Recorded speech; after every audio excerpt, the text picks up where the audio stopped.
The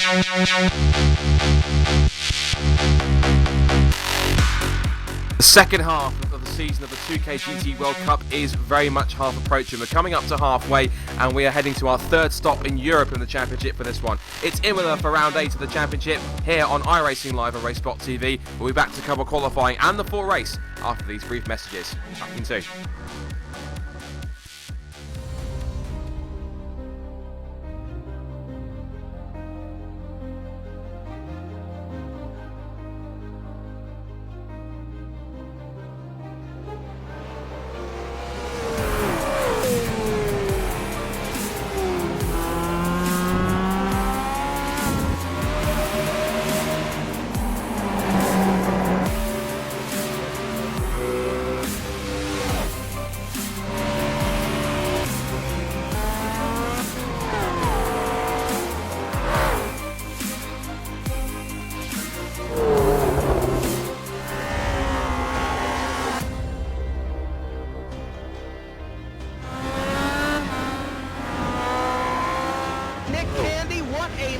Truex in the outside, contact made, 56 slides it at a 4, who's going to be at the stripe?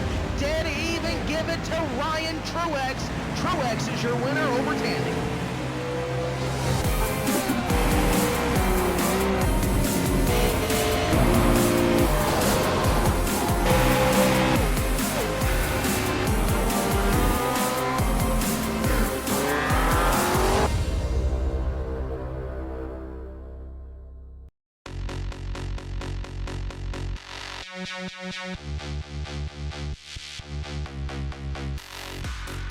It's once again time to get your Saturday night fix of GT racing, and we are here once again for round number 8 of the 2K GT World Cup here on RaceSpot TV and on iRacing Live. Maximilian Benecker is going to try and extend his points advantage here as we head into the Autodromo Internazionale Enzo Edina Ferrari, or Imola as it's more known. Only our third stop on the calendar here in Europe, and it should be hopefully a great race. We've got some 30-odd laps to go, only sort of 13-14 cars in the mix, but hopefully they should provide a great race. Hello everyone, Scott Woodward here on the microphone.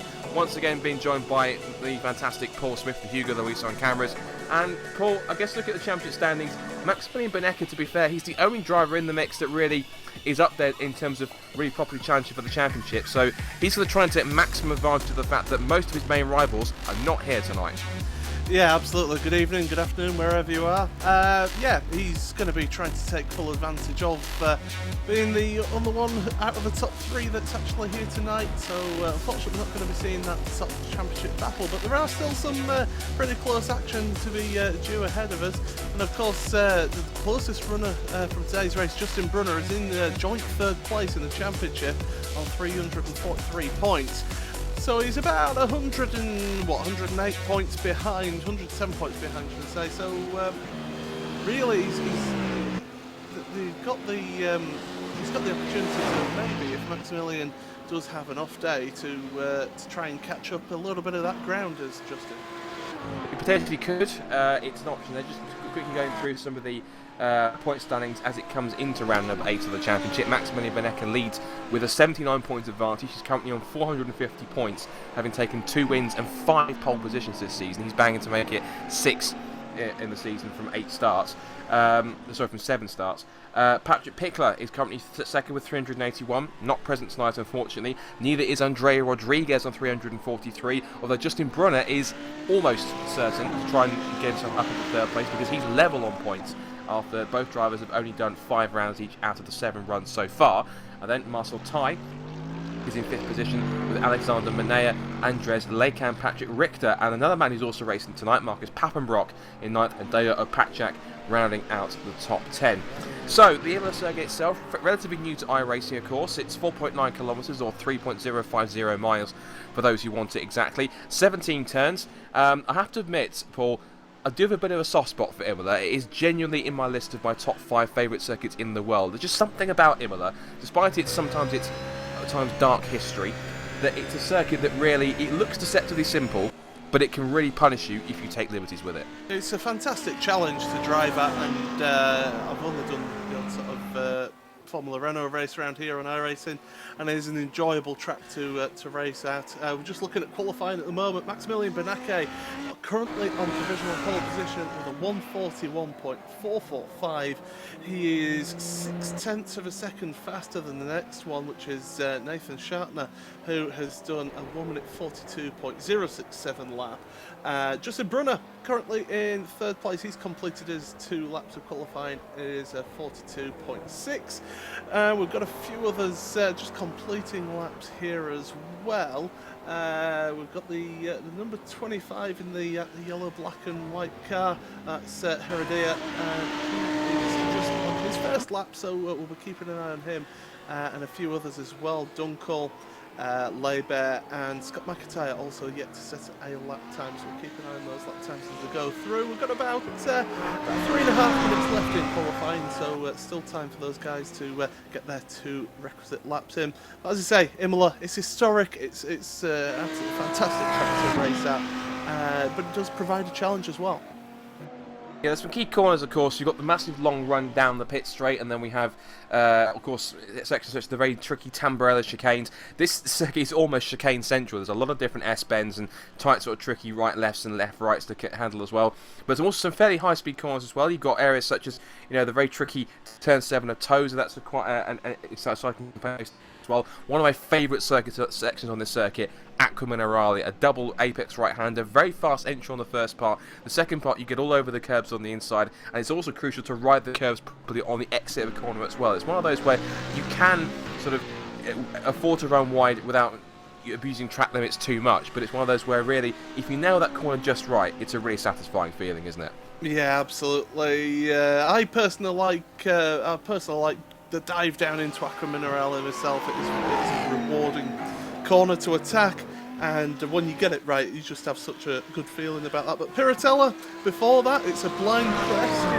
The apex, it's difficult to get that apex right, so very challenging there. And that Variante Alta, that's a really tough low-speed chicane. It's so difficult, and you've got to have the car set up right to be able to take those curbs. But the exit of Rivazza, the second part of Rivazza, is very important, because you've got to carry that speed all the way through across the start-finish line as you head down towards the Tamburello. Yeah, and also, we talked about the curbs as well. The curbs are quite prominent here, particularly if you're going to be bouncing off into the chicane. So, I think car setup-wise, I think especially set up with the suspension setup is going to be key here, particularly with shock absorbers or dampers, whatever you want to call them. And that's going to really test people's setup in terms of how they tackle it here, because there are a few elevation changes, but mostly it's going to be dealing with bumps that are around, but those curbs are going to be the ones, because you want to take advantage of them the most, because you're going to be hopping over those through the chicanes, through the sections like Aqua Minerale, through Piratella using on the exit. I think the person who can nail that kind of setup here tonight is probably going to be one of the best positions in terms of getting an ultimate lap time and in turn being consistent enough to hold a good position in the race. Absolutely. We're just coming down into the last minute of qualifying here. A couple of the drivers who hadn't set lap times earlier on, they have done now. So Heredia up to 5th place, and Dunkel now, Sebastian Dunkel, just coming through this final section, absolutely flat out of Rivazza now. Across the line, he'll go. Will he improve his time? Yes, he will. So he's up to 4th place on the grid here. Just having a look, Scott McIntyre is out there. He is on his way down towards Rivazza, I do believe. He's got half a minute to get this lap time in, so he's really got to get it done, get it nailed out of the second part of Rivazza. Just going over the curb slightly there on the exit the first part, keeping it nice and tidy over the curb on the AstroTurf there as he goes now up through the gears. Absolutely flat pedal to the metal all the way across the line. Will he set a good lap time? We'll have to wait and see. Oh no, he hasn't set a lap time, so he's obviously just had an off track there in that one. So certainly a mistake there, not getting a lap time. But we'll be able to take you through the grid then for this race. As I said, 13 entries in this one, and it's Maximilian Beneke on pole position with a 141.445. Second place, Nathan Schartner with a 142.067. So, like I say, 0.6 of a second between them. Justin Brunner is in third with a 142.670. Sebastian Dunkel fourth with a 42.755. So pretty close between those two. Patrick Wolf then in fifth place with Guillaume Escudero Heredia in 6th place, Andreas Lecam in 7th place with Rinaldo Lorena in 8th, Marcus Pappenbrock in 9th with Philip Leibert coming in 10th place, Michael Yoda, the last of the people to set a lap time, in 11th place, and then Andreas Almensberger and Scott McIntyre both did not set a lap time. So that is how it stands, of course, for this 8th round of the 2K GT World Cup, of course, live on iRacing Live and RaceSpot TV. And this is going to be a tricky one. I think, Paul, is it unfair to make a conclusion? I know it's tricky to kind of see anyone other than possibly Maximilian Benecke being the favourite for taking the victory tonight. He is obviously the championship leader. So I'm going to ask the question, is there anyone that you're expecting, with all the drivers that are absent, anyone you're expecting to potentially could step up and really deliver a good result here to grab some key championship points? Who do you think's got the ability to try and do that tonight? Well, looking at the practice times, the man who's on 2nd place, okay, qualified 6/10 behind in qualifying, but Nathan Shartner in practice was less than 1/10 of a second behind in practice time. So if he can keep that sort of level of competition between him and Benecke, he'll be able to challenge Benecke for the race win. Well, that's what I'm hoping on anyway. I'll have to wait and see. I think you'll have the view of the start, as I'm still having some troubles trying to get myself into the server in one bits and pieces. So, Paul, you'll be able to set the start in a few moments' time when they get themselves ready. But hopefully it should be a grand enough race. Of course, I think it's 31 laps, I believe, we've got for this race. It is 34 laps of the similar circuit. They're just rolling now on the warm-up. They start just between Variante Alta and Rivazza. So we're just waiting here for them to come out the second part of the Rivazza corners. Benecke is going to lead them away here. The pace car, iRacing's pace car, will peel off to the left, right there. We're all set here for 34 laps of this race. Benecke gets the foot down. He's going early. The green flag is going to be in the air, and the race is underway here. Green flag in the air, and Benecke, great start from him to take the lead in towards the turn 1 here. We've got Shartner in 2nd place. Patrick Wolf is battling away here. It looks like with Justin Brunner, and Wolf has made it ahead of Brunner in towards that first chicane as they come out of Timberella now. Dunkel, he is down to 5th place and he's battling away. He's just had Heredia going behind him. Of course, they're teammates in the same livery there.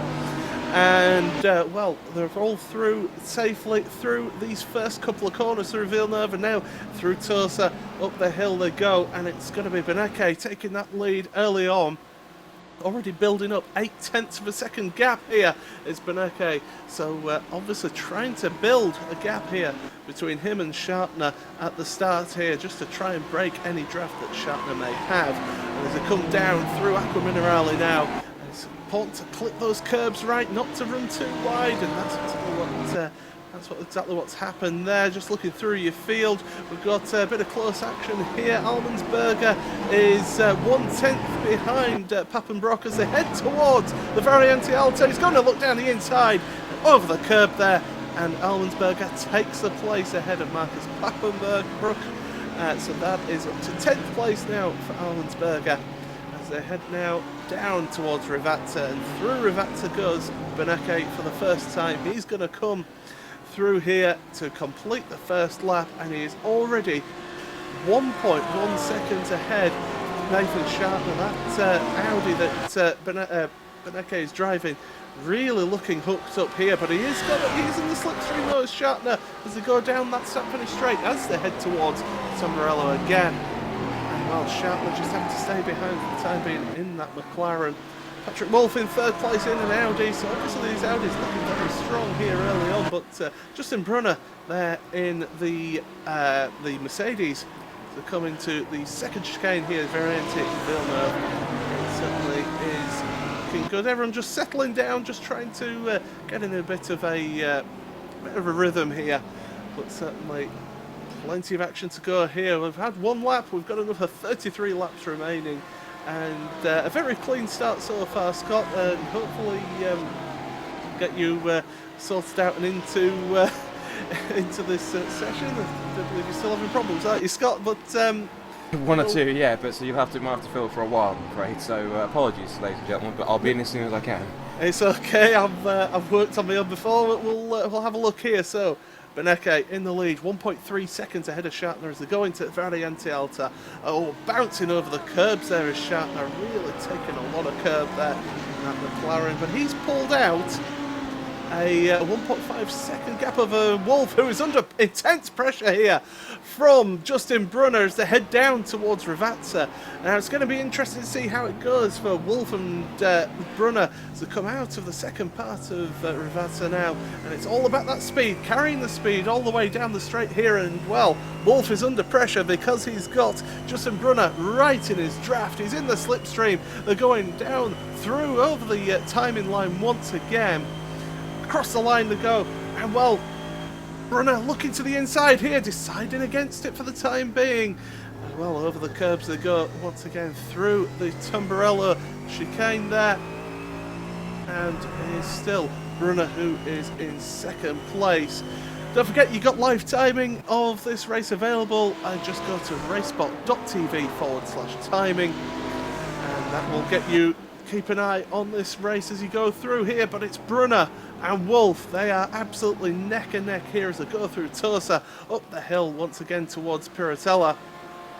Really tough part of this track, and well, through this left-hander here, clipping the apex, and Wolf just running a little bit wider than Brunner, so Brunner's going to have to look here, but he's got to be patient here. It is a relatively long race. You're looking at about an hour and 10 minutes, but still, look at that. Brunner all the way up through the Aqua Minerale as they head towards Variante, and Brunner is going to have to get a shift on here because he has got Sebastian Dunkel and also Rinaldo Larina coming up behind him, and now it's going to be a 4-car train shortly if Brunner does not make it past here. So down into Ravazza once again, and Brunner and Wolf, they're still neck and neck. Flames licking out of the exhaust pipes of that Audi of Patrick Wolf, and here goes Brunner again. Will he be able to get the speed all the way down the straight here? He's in that draft, but that Mercedes, will it be able to get ahead? He's going to look to the inside here as Brunner now, as they head towards Variante Tarabarello. Not able to make a move through here, so yeah, not working so far. So that is bringing, like I said, Sebastian Dunkel and Ronaldo Larina onto this battle. And well, Brunner looking to the inside here through the second chicane. Not able to make the move. He's going to try the cutback. A little bit of contact there with Patrick Wolf. Brunner and Wolf side by side as they head into Tosa. And well, not too much damage there. No, neither driver suffering there. But up the hill they go out of Tosa, and it is a 4-car train now, and here comes Sebastian Dunkel looking to the inside of Rivetta Piratella. Not really the easiest place to make a move. It is a relatively medium speed left-hander there, as I say, on the crest. And down through into Aqua Minerale once again. Brunner, he knows he's in a race here, and he's going to try his hardest to get ahead of Patrick Wolf to be able to get that place onto the podium. Out front still, Beneke ahead of Nathan Shartner, 1.5 seconds between them, so Shartner able to keep with Beneke for the time being. Just about in that slipstream. And it's this battle here for the last step of the podium. 4 drivers, all covered by about a second and a half here.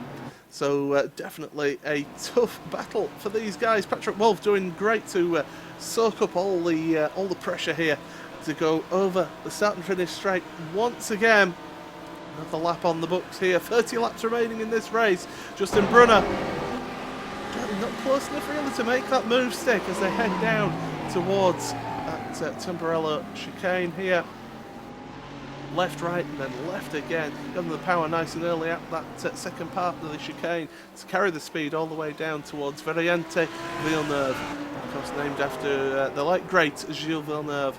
As they go through the left, through the right, over the curbs goes Patrick Wolf. In fact, over the concrete on the outside there as well of that corner. Through Tosa once again they will go.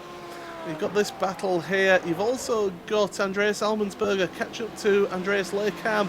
So those two are pretty close together. But it's this battle for third place that we're going to concentrate on here. To go through Piratella once again down towards Aqua Minerale. Well, now Brunner, he's just hanging back for the time being. Doesn't look to be trying too much at the moment to make a move onto Patrick Wolf as they head up towards Variante Alta. Launches over the curbs there, does Brunner, taking as much curb as possible. And down the hill, they head towards Rivata. And really, Dunkel and Lorena, I would have thought they would have been challenging a little bit more, the teammates. And I would have thought they would have maybe mounted a bit of a challenge here on Justin Brunner, who runs a little bit wider through the first part of Rivata. And now, through the second part, carrying that speed. Well, those, in fact, no, I was wrong about Lorena and Dunkel being teammates, they're not. Not working together, those two. And across the line again. 0.4 of a second between Wolf and Brunner. Another 0.4 of a second between Brunner and Dunkel.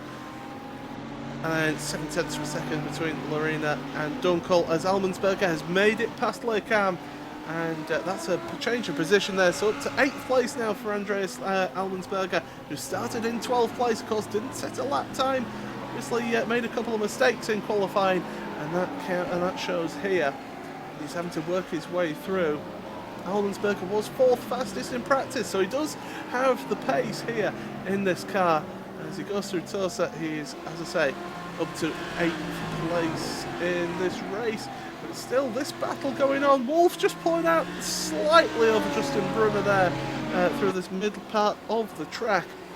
Down through Aqua Minerale once again, and Wolf has lost it! He's lost control there, he clipped a curb, and that just sent the back end round. And well, all three cars go past there. So it's Brunner up to 3rd, Dunkel up to 4th, Lorena up to 5th, and it is Patrick Wolf down to 6th place, and he has got Herida behind, catching up to him. So Wolf a little bit phased by that one. We'll see if we can get a replay of that on the screen here momentarily. But yeah, it was through the first part of Aqua Minerale. He just clipped a lot of that curb, and that unsettled the back end of the car. Around he went. He's look at it, there's a lot of runoff there on the exit, the second part of Aqua Minerale. And that dropped him down 3 places. So across the line they go, and it's Brunner up to 3rd place. And now we'll see if he can try and pull away. Although, saying that, Sebastian Dunkel now is putting the pressure on Justin Brunner. So it seems to be that 3rd place is a bit of a poison chalice, really. As soon as one guy gets ahead of the other, he then gets put under pressure straight away. So Dunkel trying his best to put the pressure on here. Lorena is just hanging on in that Phoenix car. And he is in that 5th place. These guys are dropping back quite a bit from the lead too. It's still Maximilian Benecke at the front of the field. He is 1.8 seconds ahead of Nathan Sharpner. And as I say, Justin Brunner, Sebastian Dunkel, Lorena, Wolf, Heredia, Almensberger, Lekam and Papenbroek are your top 10. Yoda is in 11th place with Philip Leibert in 12th, not too far behind him there. He's got McIntyre, he's 24 seconds behind, so something's happened to Scott there in this race. He just seems to be struggling for lap time here. It was that second lap that he dropped a good quarter of a minute there, so really struggling is Scott in this one, but certainly trying his best for this here. Down the hill once again towards Rivazza. We've got a move here behind. It's Lorena and Wolf is going to make it past down the inside into Rivazza, and that's a place regained a lap after his mistake there. So Wolf, getting that back end sliding out there a little bit. He is back up to 5th place, and he'll now be charging towards Dunkel and Brunner, who are battling away, and Brunner right onto the tail of Brunner onto the tail of Dunkel. Dunkel's onto the tail of Brunner. We'll get it the right way around at some point. Those two battling away. Lorena is now got Heredia behind him in that 25 car. And really, it's going to be interesting to see how Heredia gets on with this one. Through, here he goes. He's in 7th place. He did qualify in 6th, did Heredia. He was 3rd fastest in practice. As we go up the hill now, once again out of Tosa, he is the man who's going to be putting the pressure on. Justin Brunner, though, still just 0.4 of a second ahead of Dunkel. Patrick Wolf in that 5th place. He is trying his best to catch up that gap now.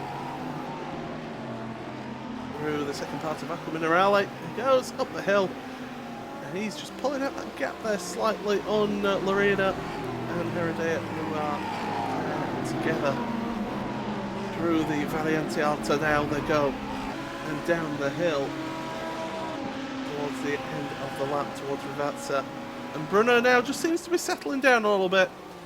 He's seeming comfortable in that position at the time being in 3rd place.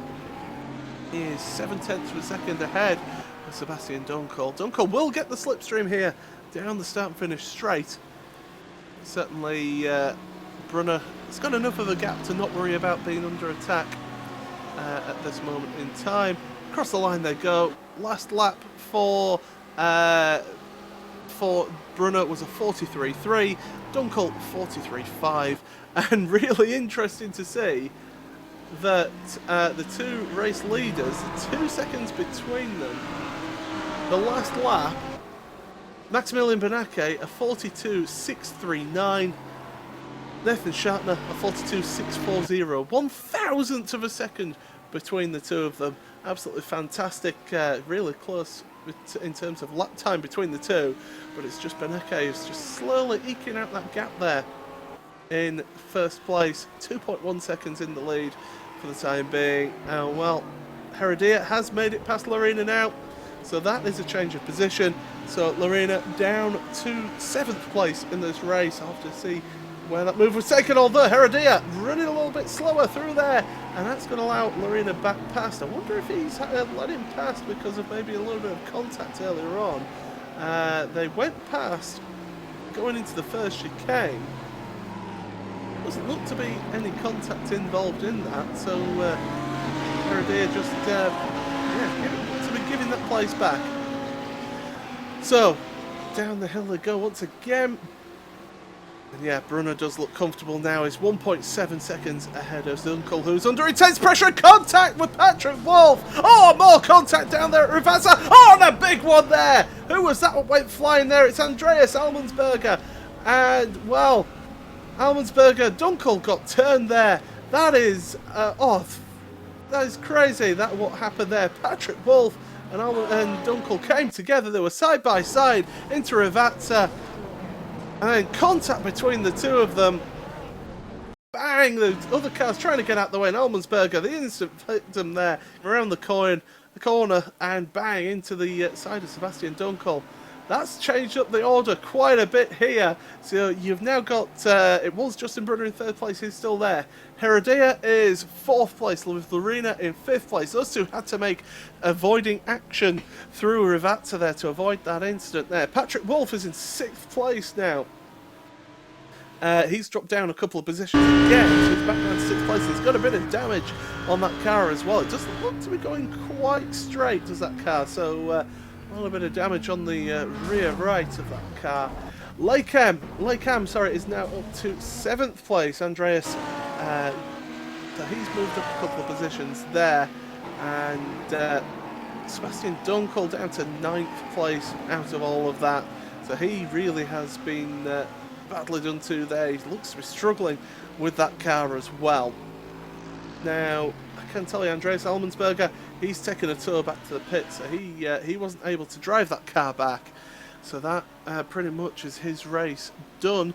So we'll have to see if he does rejoin, but 12 cars currently running in this one, although you would have to say Dunkel, you would think, maybe coming to the pits this time by just to maybe get some repairs done on his car. But it's this battle now for 4th place. Heredia, Lorena and Wolf all together. There's about 1.5 seconds between the three of them. This is, as I say, the battle for 4th place. Across the line they go once again. And, well, bit of gaps between them for the time being, but certainly all pushing really hard. Nathan Schartner actually is only 1.4 seconds behind Maximilian Benecke, so Benecke has obviously made a mistake early on in this race. In this lap. Yes, he has. He went straight on at the first chicane. He clipped the grass on the outside, went straight on over Tamburello, through Variante Tamburello.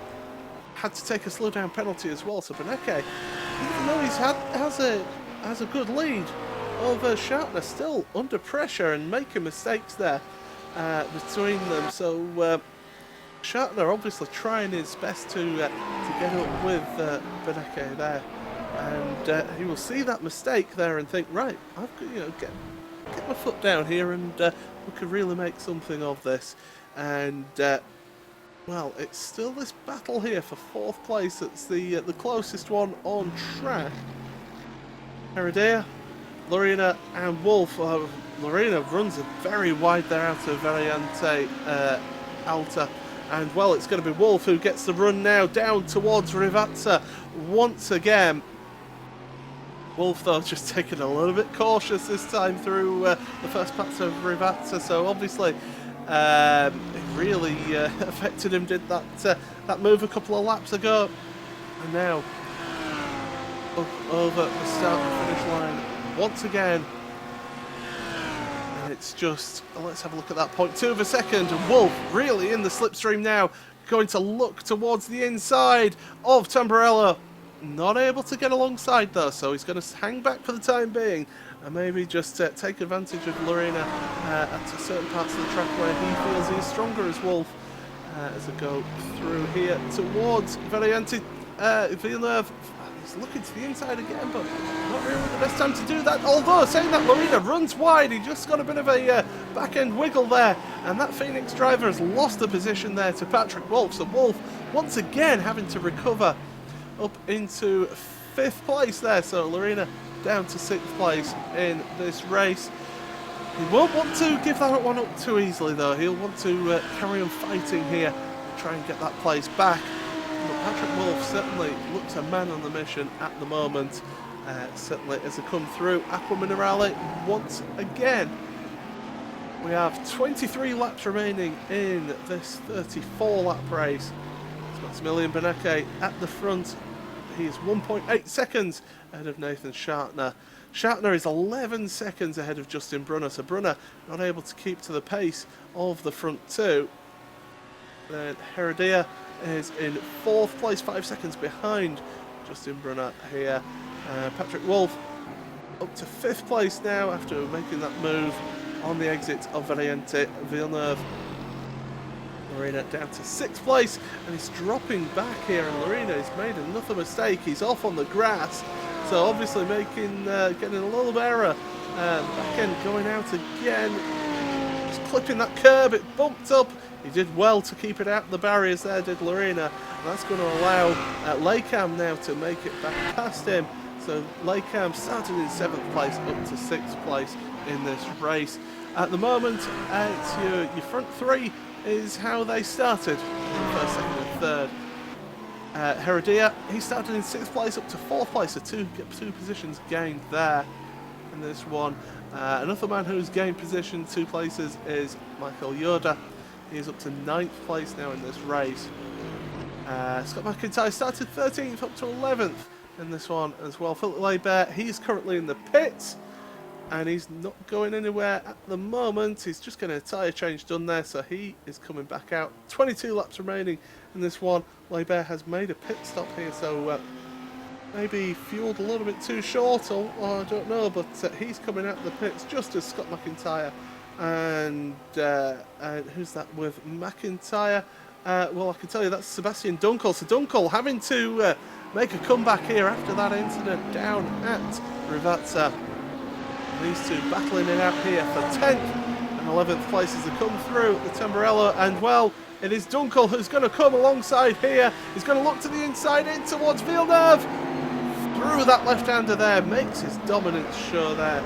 And McIntyre drops down a place now, down to 11th place. Dunkel to 10th there, and he just looked to pull away from from McIntyre. He's made a pit stop as Dunkel to make some repairs, a 14.6 second pit stop, so Dunkel obviously getting the repairs done in time, also a bit of fuel and some tyres as well. But yeah, that gap already 1.3 seconds between Dunkel and McIntyre. So McIntyre just run his own race by the looks of things. They're back in 11th place, and the number 6 car, so that's Lorena, he's into pit road, the Phoenix Motorsports car on pit road. So drivers starting to make their the pit stops here. Obviously fuel limited race here. Can tell you Andres Almensberger has retired from this race, so we won't be seeing any more from him. 12 cars remaining in this one. 16.2 seconds there for Lorena in that pit stop, and he's going down at 60 kilometers an hour down pit road. Lorena will be eagerly waiting to get on that gas. Away he goes now from pit exit. So, well, it's interesting to see when the leaders come in. Maximilian Benacke out front there. He has got a 2.5 second gap over Schartner. And the field just all spread out a little bit at the moment here. But Benacke carrying on for another lap. So too does Schartner. Brunner 12.1 seconds behind Schartner. That's quite the gap there.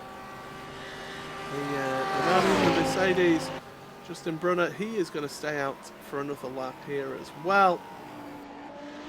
Heredia, he's staying out, so different strategies coming into play here. Patrick Wolf is a man who's going to come onto pit road though, so he's going to take a tyre and fuel stop and maybe get a little bit of damage fixed as well, because he has got a little bit of damage on that rear right from an incident down at Rivazza with Sebastian Dunkel.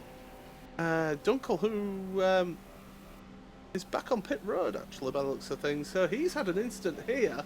What's happened to Dunkel on that last lap? Because he had made the move past Scott McIntyre. He comes out of the first chicane and bang! Heavily into the barrier out of the first chicane there. Dunkel on that last lap, so he is in the pit road as Patrick Wolf now leaves. 17.3 seconds. Dunkel having to take a tour there and get some repairs done, but we'll see him back in this race after that very heavy impact with an inside wall on the exits of the Tamburello chicane. Wolf back out on track here, so he is going once again. Now Lorena is the next man behind him who had made a pit stop. He's just coming into the first chicane now, and it's 5.6 seconds between them, so Wolf with a couple of laps extra under his belt, getting a bit of a gap there. We'll be waiting to see if any more drivers come onto pit road. Benacke and Schartner stay out for the time being, and as Benacke goes across the line, there will be 19 laps remaining in this one, and Benacke a 42.4, so just 1 second off of his fastest lap in qualifying. Schartner that last time by 42.9, so struggling to keep with Benacke in this race for the time being. Justin Brunner, he's coming through, so he's completing another lap. So too is Heredia. Lecam, he's coming across the line as well. Lecam doing well there, up in 5th place. Across the line he goes. Patrick Wolf is in at 8th place because he's been on pit road. Pappenbrook is coming across the line here. He's staying out for the time being in that BMW.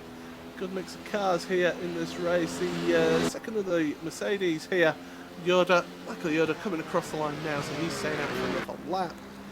And really, these are the guys who haven't stopped, other than Scott McIntyre as well. He hasn't stopped yet for his pit stop in that TNT car through the Variante Alta. There's Leibert behind him, who is a lap down on this race. So Leibert will be trying to get past McIntyre, and then hoping that in the rest of this race he's able to make it up.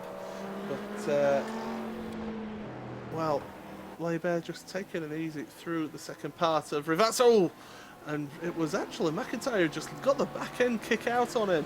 And they're going side by side across the line. It's not for position here, but there's still a bit of pride going on here. Across the line they go, and it's Leibert who's made it past in that McLaren as they head down towards turn 1. Benacke, he still is currently in the lead, staying out on the road as well.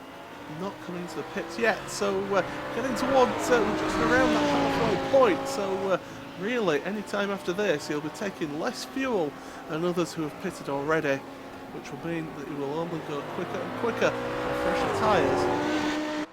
We could see an absolute dominant display here from Beneke. We have seen good displays from him, of course, previously in this championship, in this 2K GT World Cup. And he is, as we said at the start of the broadcast, leading the championship. 2 wins with 5 pole positions as well earlier on in this series. And well, Justin Brunner, he's the closest one in the championship that's running in this race today. He's currently in 3rd place, is Justin. He's still not made a pit stop yet, so we'll wait for others to make their stops. But Patrick Wolf, he is trying to pull away from Lorena here, because they two were together on track a little bit earlier in the race before the pit stop started happening. We'll see across the line goes Wolf now, so what that time will he do? He'll do a 43.604 for himself there, with Lorena now coming across a 43.9, so Lorena losing out 0.3 of a second there, so Wolf just having the edge over him for the time being. But okay, out the front, he's coming up to lap traffic now. This is Scott McIntyre. He's not yet lapped, is Scott. He's not yet made a pit stop either. But Beneke flashing the headlights there, trying to get the attention of Scott McIntyre. He won't just pull right over straight away. He'll wait until he's right behind him and then just ease past so he doesn't lose too much time himself. Beneke now looking to that inside line, and he's going to take the lap from Scott McIntyre. Gets back onto that racing line very quick there, does Beneke. Through Villeneuve they go once again. Shartner will be the next one to catch up to McIntyre for putting a lap on there. And well, coming through here, Toza, Shartner just losing ground again that last lap. Beneke was a 42.6, and Shartner a 43.1, so another half a second lost there in that one.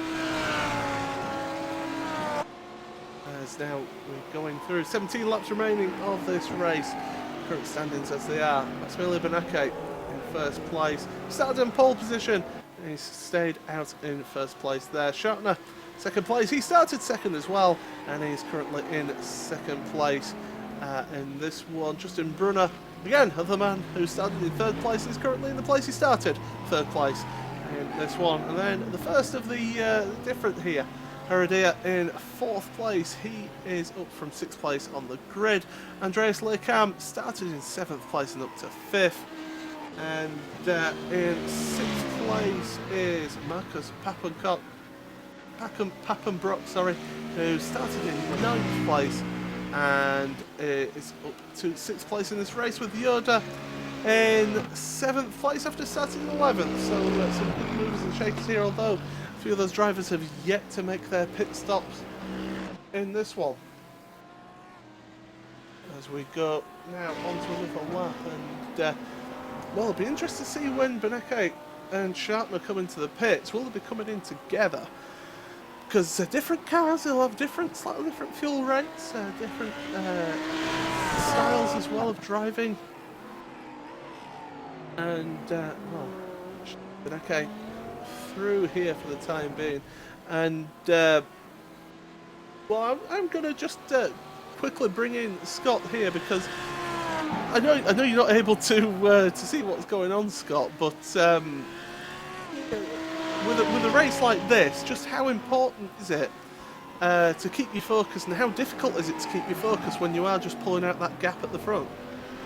I think it's easy to get lulled into a false sense of security. I think if you said to any racing driver, if they're out in the lead, I think everyone sort of asks them in terms that look pretty easy, but was it actually that easy? Most will tell you it's not, because having to maintain the concentration, having to maintain the focus, especially over a race that's not necessarily a sprint race. This one's about 34 laps. It's not exactly a short race by any means. So it's all about whoever can keep their mental capacity, sort of in the healthiest position, and who can actually help to maintain the gap and actually do it on a consistent enough basis without allowing it to kind of drain them mentally sometimes, because it can just take one small slip or one small sort of lapse in concentration, and it can put you in the gravel and lose you several seconds, and that can allow the guys behind to take full advantage, especially if they're not too far away and they see that happen. So it's very important that you keep yourself as focused as you can do, and if anything happens, just make sure that you're sort of, if something does happen, like you get stuck behind a back marker or you put the wheel on the grass or something and it gets you a little bit loose, just pretty much as soon as it's happened, don't dwell on it, just refocus back on the race as quickly as you can, and then just be able just to pound through it, because if you allow that mistake or whatever it is to dwell in the back of your mind, it'll only just build, and because of that, it'll cause problems. And well, we've got Nathan Shartner on pit road. Another man who's on pit road is a 25 car, Heredia. We're just going to find out what's happened to him, because he's got a lot of damage on the rear of that car, and it's on the exit of Rivazza. We've seen a couple of drivers lose it on the exit there. He clips one barrier, it then comes across and bang, heavily into the back end of that car on the other side of the track. Luckily nobody else around to get involved in that one, so he managed to get straight onto pit road to Heredia, and he gets some repair work done there on that car, but that's certainly going to affect him in this race. Shartner, as I say, has been in pit road. So too is Justin Brunner as well, the man who was in third place. He is back out of pit road with an 18.4 second pit stop there. Shartner was a 17-second pit stop. Heredia, he comes out, so yeah, he's managed to get some repair work done on that car, so lucky for him to have that accident where he did, because it was right on pit road entry. Pappenbrock, he is also just coming out of pit road now as well, a 20.2 second pit stop for him, so we're pretty much coming towards the end of the pit stop phase here. We've got 15 laps remaining in this one, and here comes Beneke down onto pit road, so the leader is into the pits here. And with the gap that he had, I mean, Lecam currently in second place, 37.9 seconds. He can take it easy into pit road, make sure he hits his marks in the pit stop here, which he does. And well, he can just relax. He can take his time. He doesn't have to rush things. Lecam, will he be coming onto pit road as well? Yes, he will. He's coming into pit road now. So the current second place man who hadn't made his pit stop is coming on now. He's got a little bit of damage on the car, but that'll get fixed there. But Beneke is away once again, 17.1 seconds. So 0.1 of a second slower than Nathan Shartner, who will be coming across the line now. He will be taking that second place back because Lecam is on pit road. And Shartner is, well, we'll see how close he will be compared to them as they go through here. So the time screen just resets itself. 4 seconds between the two of them. So Shartner lost about 0.6 of a second going into the pits a lap earlier there between them. Now, let's see what other action we've got here. Brunner's just coming across the line. Lecam is coming out the pits now. Yoda is onto pits as well. So Michael Yoda onto pit road, the number 16 car, that white and green HESS car. Blockpad advertising on it as well. He is waiting to get away from pit road. He's revving the engine away in that Mercedes, which sounds absolutely fantastic. Away he goes now from his pit stop. Well, Pappenbrock will be coming across the line here, so he will be taking that place back from Yoda. So up to 8th place for Pappenbrock after his pit stop. Yoda in 9th place, just leaving pit road now. And what we'll do just for a moment is we will just step aside just a few moments while we get our breath here for towards the closing stages of this race. There's 14 laps remaining here. It's Maximilian Beneke in the lead here by 4.4 seconds ahead of Nathan Shartner in second place, with Justin Brunner in third place. That's your top three in this race. But you won't miss a thing as we go side by side here in this 2K GT World Cup Championship race here on Racespot TV and iRacing Live.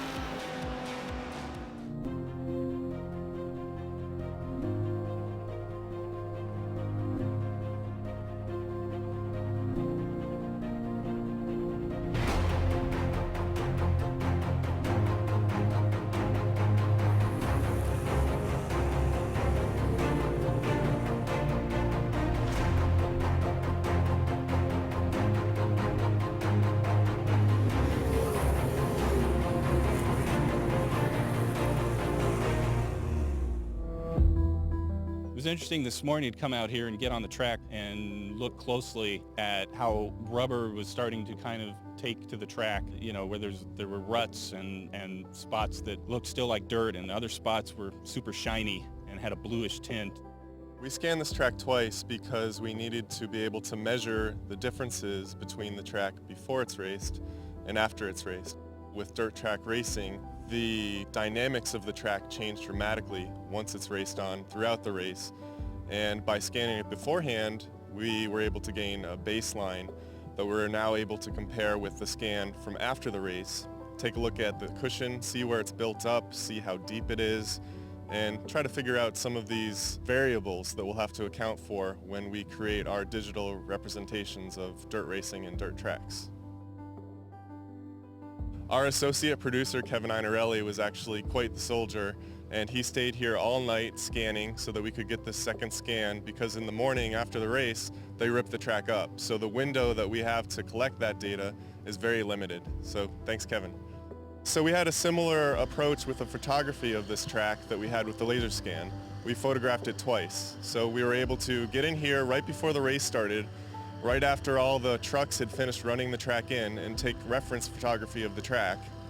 And then we returned today and took another set of reference photography, and we took photos of all the various elements that we need to account for: the cushion, the groove, the areas of the groove that have received rubber, and the apron. And we have a specific technique that we use to take these shots. We are using something called photogrammetry. What photogrammetry is essentially the science or a method which will allow us to take photographs and extract three-dimensionality from them using common elements between the photographs. And it's a great technique to create textures for our racing sim, and it's something we've been doing for a while, but it's especially helpful with dirt because of the three-dimensional characteristics of the dirt and the way it collects. So it's a really good technique, and it should result in a great-looking racetrack. A lot of what I'm seeing kind of confirms what we already believed and already knew and have already started working on. So, you know, my plan is to get together with Dave Kamer and get in detail about what's going on between the tire and the road, because the ruts seem to be a significant piece of the puzzle, where the rubber shows up on top of the ruts. So getting the tire grip correct on a track that has as much variation as a dirt track does is going to be key. We know that every racetrack, every dirt racetrack is unique. Different soil compositions, different color, different types of grooves developed depending on the different types of cars. So this process that we've gone through this weekend is not going to be a one-off thing. We're going to do it again, increase our knowledge, and we'll take that knowledge home with us, and it will help us create a better version of these tracks in iRacing.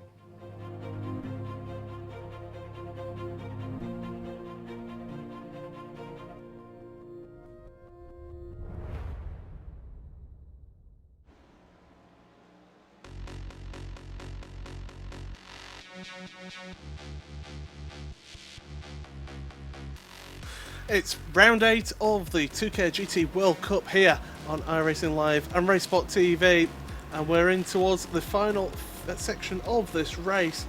11 laps remaining in this race, and currently it is Maximilian Benecke who is leading this one by 5.4 seconds ahead of Nathan Shartner, who's in second place. Third place is Justin Brunner, who's 20.3 seconds behind Shartner in this one. Guillaume Escudero Heredia is in fourth place with Patrick Wolf in fifth, who we've seen having a few instances. In fact, Wolf is only 1.4 seconds behind, so we'll keep an eye on him. Rinaldo Larina is in sixth place with Andreas Lecam just behind him, 1 second behind him, in fact. So a couple of close battles here on the track at the moment. Marcus Pappenbrock is in eighth place with Michael Yoda in ninth. Scott McIntyre rounds out the runners here in 10th place, because we have lost Philip Liebert, Sebastian Dunkel and Andreas Himmelsberger as well. So we've got these couple of battles here going on at the moment. Patrick Wolf is trying to get with Heredia here, and Lei Cam is trying his best to catch up to Larina as well. And Scott, you know, you've been sort of keeping an eye on this in this race while you've been having a few issues, so you know, you've been listening to myself ramble on here as well. yeah, we're seeing a dominant display here from Beneke at the front. But there are still some pretty close battles on the track here. As I say, there's only 1.7 seconds between 4th and 5th, and only 1.1 seconds between 6th and 7th as well. So battle's still ongoing, even though we've only got 10 cars left in this race. And that is the beauty of it in terms of, you know, I've been personally in the circuit commentating personally, I've commentated on a race where there's been 6, 7 cars, but there's still the front couple of cars, 2 or 3 cars have still been able to draw away and put on a great display of racing. You know, the saying that, you know, it only takes 2 cars to make a race, in a way is true, because you want a large field because you'll see plenty more battles than that, but you know, 2 cars can have a fantastic race and put on an amazing show, and the good thing is with this championship is that it's one of those where it doesn't really matter where you are, whether you're a front runner, a mid-pack runner, or someone towards the rear.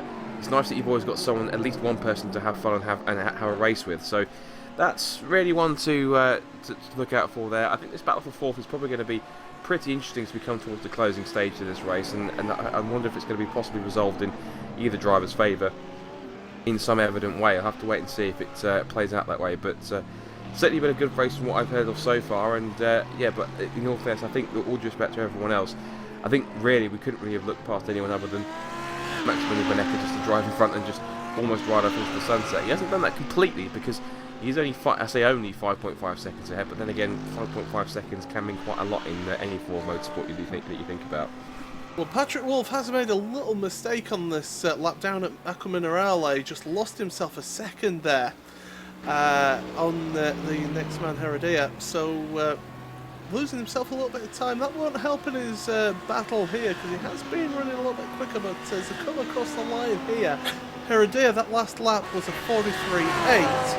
Patrick Wolf, with that little mistake there, a 44.5.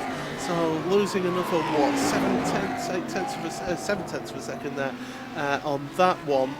But it's this battle here between Lorena and Lecam that's the most intense one at the moment. This is a battle for 6th place. And don't forget, you can keep an eye on all the live timing here. Just go to racebot.tv/timing and you'll be able to keep an eye on these couple of little battles that are going on here between the two. You can keep an eye on the lap times and everything else, and the gaps as well between the drivers, as long as Hugo hasn't broken it, because he usually has a habit, Scott, of breaking our timing page whenever we have a GT race, but apparently it's working, so get yourself over to racebot.tv/timing for all your timing needs.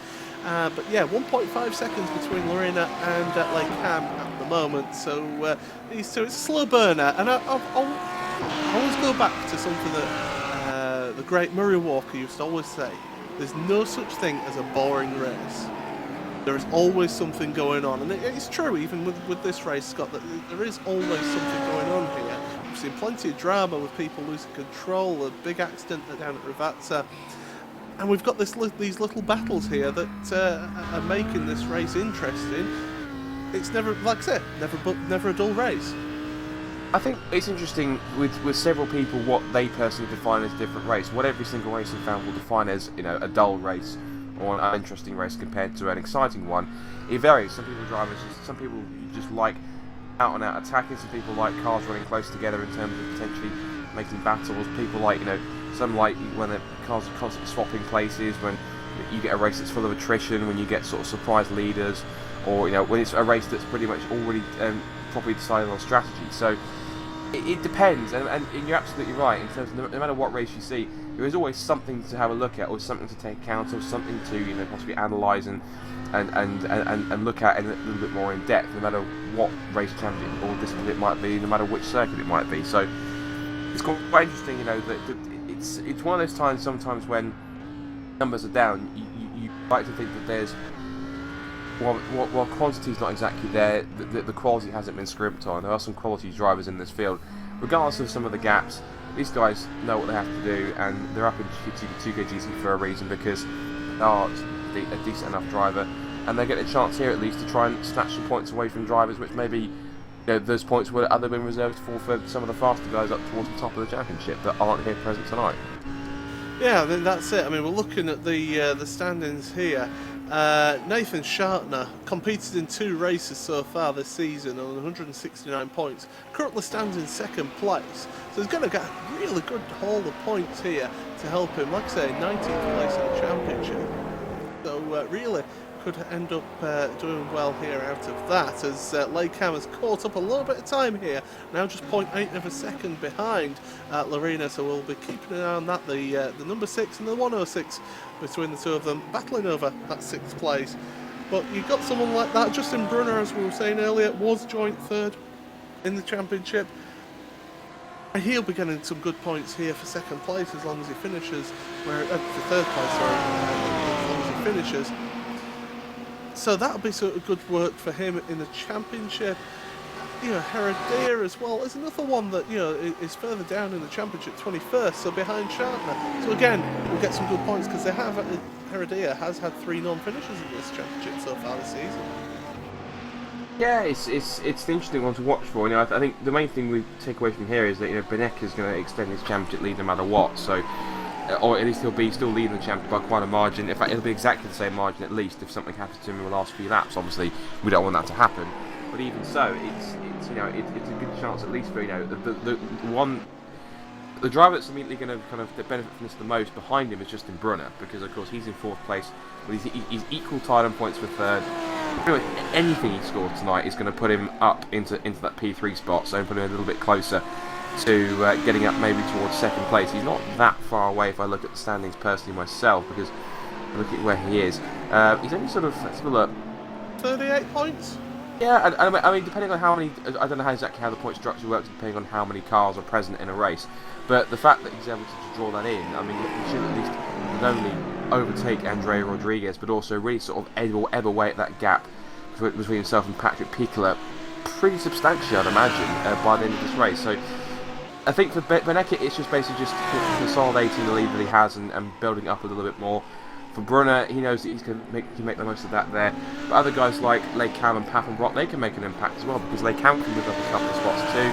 Papenbrock can leapfrog Richter. So there's some guys that will take advantage from tonight, and some other guys that will be ruining the fact they didn't appear, because they'll have some ground to make up next time. Yeah, absolutely. I mean, there are some truck scores available to these drivers. There have been a few drivers not attended every race so far, so you know, it will come into effect with that sort of drop scores and things like that. But still, we'll draw our attention to the track, because we've still got this battle here for 6th place, and it was Lorena just running a little bit wide on the exit of that first chicane of Tamburello, and just getting that back end just a little bit loose there, but Lakeham not able to catch up. In fact, has lost a little bit of ground through the very end to Villeneuve, so lost a couple of tenths there as Lakeham, and really Lakeham with 6 laps remaining in this race needs to start reeling that in. He needs to start reeling that gap in and making a push here. Both drivers are in the Audi, so they're pretty even in terms of machinery. But Lakeham just needs to start making that ground up as he runs a little bit deep into Acqua Minerale as well, so that's lost him another couple of tenths there. And Lakeham just making a few mistakes in this lap, and it's maybe showing just that pressure of trying to push on and try and get that place, and it's costing him deal. He just needs to even though he needs to push, Scott, he still needs to just reel it in a little bit.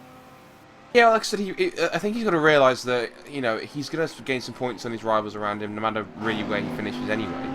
Obviously, all drivers want to try and close that gap in as much as they can, but, you know, I think he's going to try and do the point where he doesn't allow, you know, Lorena to dictate the pace, he wants to drive at.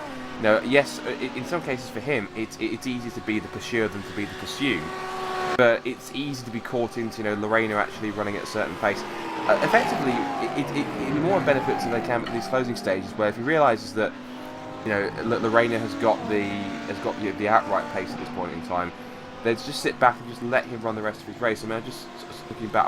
Actually, Lorena's made a mistake through Villeneuve. He's run very wide through the second part of Villeneuve, and that's allowed Lecam to catch up once again to around 0.8, 0.9 of a second between them. So big mistake there. Luckily, not into any walls or anything like that. Just through the gravel goes Lorena, but certainly the pressure getting to Lorena as well. And I'm sure you're about to touch on it. It's important for Lorena to keep it clean, and unfortunately, just that little mistake has closed that gap back up, Scott. Yeah, I'll probably have a look at that in a second. Yeah, if I'm actually watching it literally right now, he does run wide on the exit of the Villeneuve chicane, and it does give Lecam a little bit more of a break to try and close in. It hasn't given him enough to really mount a proper attack and start to pull alongside, but it at least gives him a little bit more of an incentive to start to close him in, because, you know, it doesn't matter just how far you are, as long as you're still sort of keeping within touching distance in some way of the car in front. It's still going to make that guy in front of you still continue to look in his mirrors, think exactly where is the guy that's chasing me. And the closer and closer it gets, the more and more pressure that obviously applies. So really it's a case of just helping sort of increase the pressure, increase the amount of expectation for them to try and hold on. And I think that effectively Lorena's done a decent enough job. He's let it slip once. Effectively, if he starts slipping up again, we'll know that cracks are starting to form here. He's running a little wide on the exit of Variante Alto that I'm seeing. So this could be interesting. Lecam just needs to stay there, continue applying the pressure as close as he can without diving too far, and if he can potentially find a way through in the last couple of laps, then who knows, that pressure may have put work. But we'll see. We've still got a couple of laps to go, so it's still pretty much all to play for this place at the moment. Yeah, certainly 4 laps remaining in this race, and Lecam just dropping back a little bit through Villeneuve chicane there, but really putting the pressure on now onto Lorena. And Lorena feeling that pressure there as we head up towards Piratella once again, and through that left-hander. It is about 80 miles an hour on the apex there for Lecam as through they go, and Beneke has crossed the line for yet another lap here going into Mugello, and he is just an absolute dominant force here today, and it certainly showed in qualifying with the fact that he qualified 0.6 of a second faster than Nathan Shartner. Shartner has dropped back as well these last couple of laps. He's now 15 seconds behind. It's this battle here still for 6th place going on between the 6 car and the 106 car. Rinaldo Lorena versus Andreas Lecam. Lecam late onto the brakes there into Rivazza. Important to keep the mid-corner speed here through the second part, because you're going to carry that speed all the way down the straight. Half a second between them. God, just running a little bit over the grass there is Lecam on the exit of Rivazza. We've seen a few cars getting caught out by that so far in this race, a couple of cars at least. But using that slipstream now is Lecam actually gaining, but as I was saying earlier, 2 evenly matched cars, both in the Audi R8. And really, it's going to be a matter of just keeping that pressure on Lecam and force a mistake from Lorena.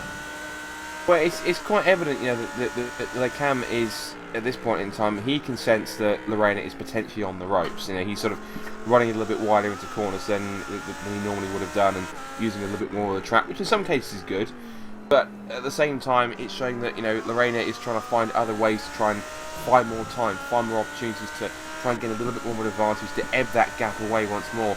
And Lecam possibly maybe can sat back a little bit just to conserve his tyres, or just to kind of observe Lecam and see what he was up to. But in the end, this is a tricky one to call, because he's very back and forth, but Lecam overall possibly seems to have the edge just about, but I'm not so sure. I mean, last lap times they came across, they were virtually identical, 1 minute 44.4s each, although Lorena's was fractionally faster.